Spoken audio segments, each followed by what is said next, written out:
Juvenile turf will have a big field, and outside posts can easily cost a point or two in ground loss.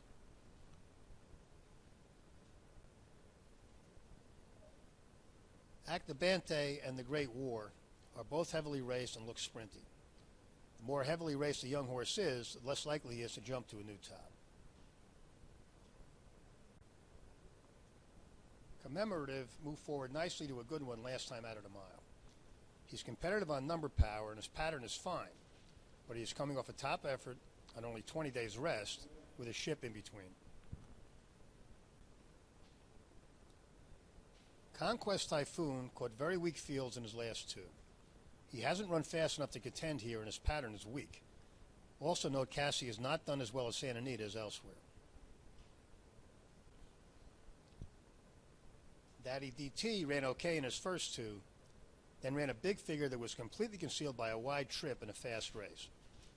That race was on dirt, but Scat Daddy's runners are generally better on grass, and this one ran well enough in his first try on grass to make us think he can handle it just fine. This guy has the fastest figure in the race, is locally based, has good rest into this, and will be a price. Danny Boy moved forward in his last, racing wide to earn a better figure than the winner.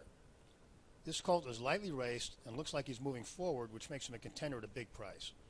But he's had 3 wide trips in a row, and he can't afford another here. Hootenanny started racing in April and has put up a couple of good sprint figures. He fits well on number power, but looks like an early developing sprinty type, and the distance is clearly a question. Imperia moved forward in the second start with the addition of Lasix. This colt has a big pedigree and could turn out to be anything, but he would need a new top just to contend here, and McLaughlin's horses have not run well in the last 2 Breeders' Cups. International Star is not fast and doesn't have a good pattern.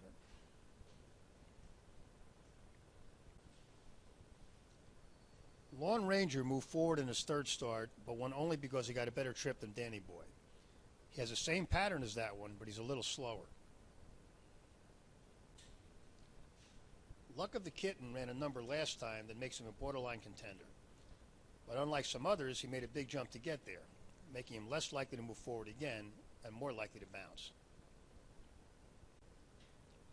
Startup Nation moved forward in the second start, but went back a big 3 points last time, which is not a healthy sign for a grass horse, especially a 2-year-old that is supposed to be developing.